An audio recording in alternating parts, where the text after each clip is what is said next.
Bonjour à tous et bienvenue sur notre chaîne.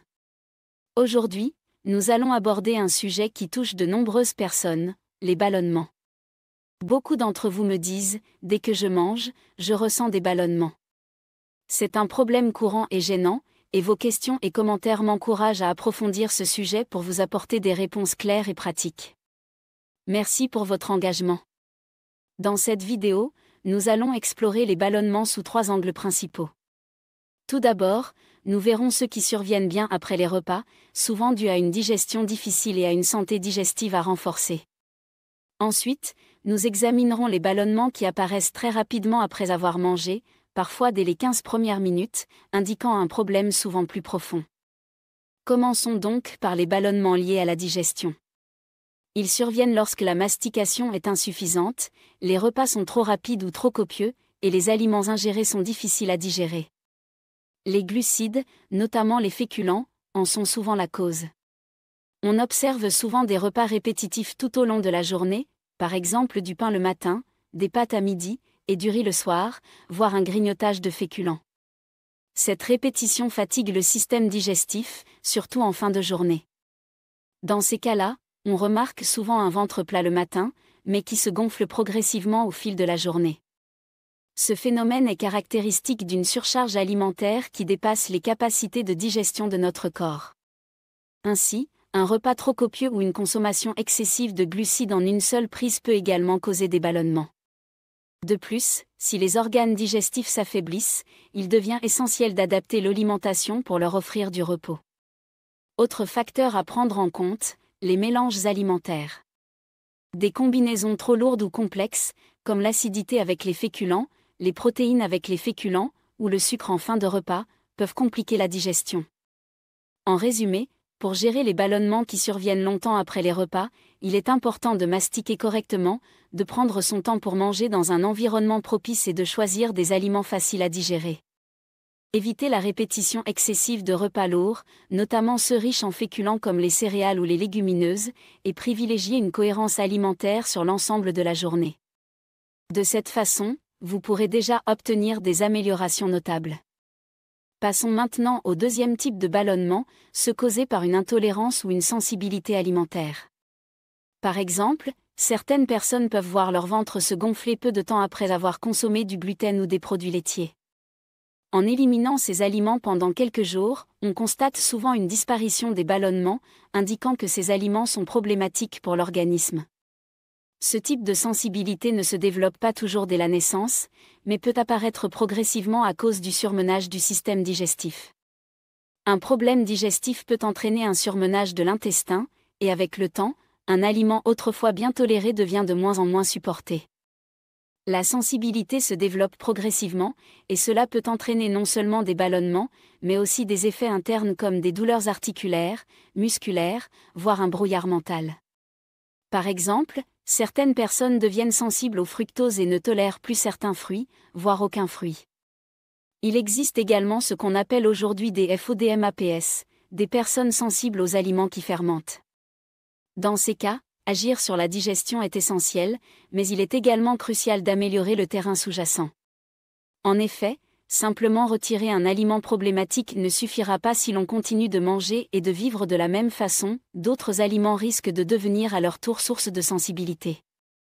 Toutes les personnes sensibles au gluten, par exemple, ne vont pas forcément développer d'autres sensibilités alimentaires. Toutefois, le phénomène est de plus en plus courant, car il s'agit d'un problème de terrain. Si on ne renforce pas ce dernier, des intolérances supplémentaires risquent d'apparaître. Il existe aussi une troisième catégorie de ballonnements liés directement au terrain. Parfois, quelle que soit la nourriture, les ballonnements surviennent immédiatement après avoir mangé, qu'il s'agisse d'un fruit, de poulet ou d'aliments fermentables. Cela n'est plus seulement une question de digestion mais de terrain. Avec le temps, le terrain peut s'affaiblir si rien n'est fait pour le renforcer, au point que les ballonnements deviennent constants. Pour mieux comprendre cette situation, il faut considérer le fonctionnement énergétique du corps. Notre organisme utilise de l'énergie pour maintenir toutes ses fonctions, notamment les fonctions vitales comme le fonctionnement des organes, le nettoyage interne, la réparation et la création de nouvelles cellules.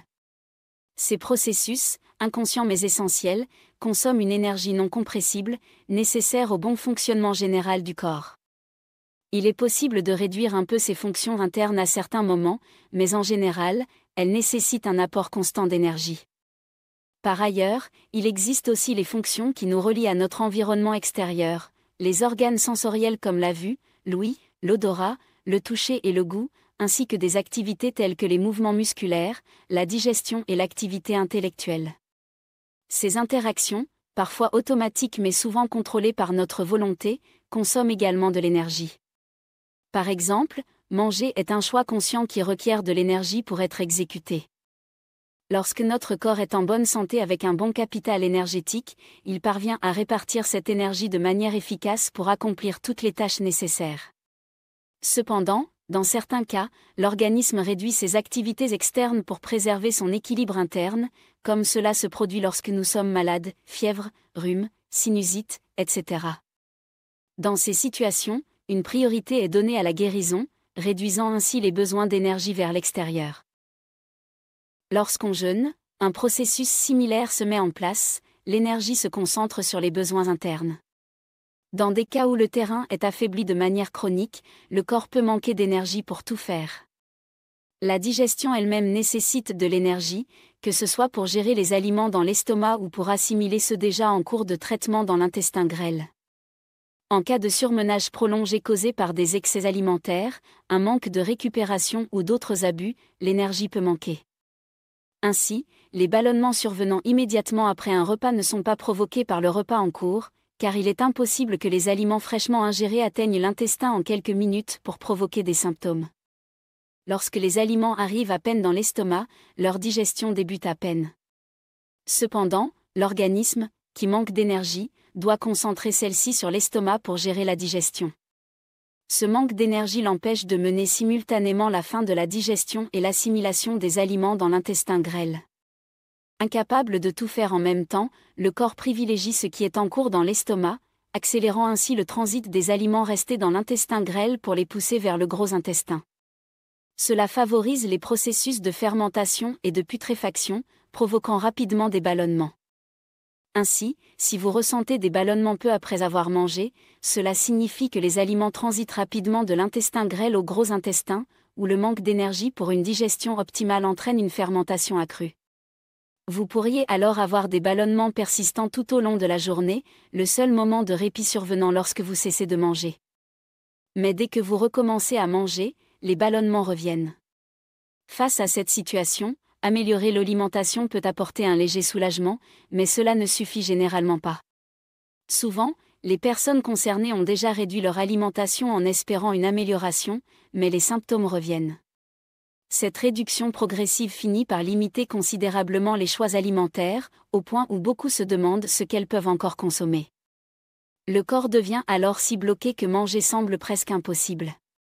Deux problèmes se posent alors, un problème énergétique, lié à ce manque d'énergie pour assurer une digestion complète, et un problème de carence nutritionnelle, car les difficultés d'assimilation finissent par épuiser les réserves de nutriments. Vous absorbez moins de nutriments essentiels, tels que les vitamines et minéraux, ce qui aggrave vos problèmes digestifs.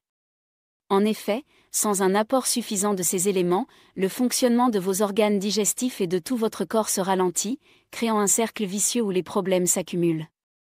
Pour améliorer la situation, bien que l'alimentation reste un levier important, il sera nécessaire d'agir plus en profondeur. Cela signifie mettre le corps au repos, en particulier au niveau digestif. Cela peut inclure des cures alimentaires légères ou de courts jeûnes pour soutenir la récupération. Toutefois, en raison de la carence nutritionnelle souvent installée, il est préférable de commencer par une cure légère pour reconstituer les réserves en vitamines et minéraux, avant d'envisager des jeûnes plus longs. En parallèle, d'autres formes de repos peuvent être bénéfiques. Du repos physique, par exemple, en s'immergeant dans la nature, ainsi que des périodes de calme intellectuel et psychique, en prenant des pauses loin des situations stressantes et des émotions négatives. En fonction de vos possibilités, cela peut inclure des cures de fruits, légumes ou jus pour revitaliser l'organisme, ainsi qu'un ajustement de la fréquence des repas pour optimiser la digestion et l'assimilation. Pour conclure, j'espère que cette vidéo vous a permis de mieux comprendre les différentes causes possibles de vos ballonnements. Nous avons vu qu'ils peuvent survenir pour diverses raisons, qu'il s'agisse de digestion lente, de déséquilibre intestinal ou même de problématiques plus profondes. Si vous vous retrouvez dans l'un des cas décrits aujourd'hui, n'hésitez pas à adapter progressivement votre alimentation et à explorer les pistes de repos digestif que nous avons évoquées. Souvenez-vous que chaque petit ajustement peut faire une différence, et qu'il est important d'écouter votre corps. Merci encore pour votre fidélité, vos questions et vos partages. Si cette vidéo vous a été utile, pensez à laisser un « j'aime », à vous abonner pour ne manquer aucune de nos prochaines vidéos, et à partager vos impressions en commentaire. À très bientôt pour de nouveaux conseils sur votre bien-être et santé.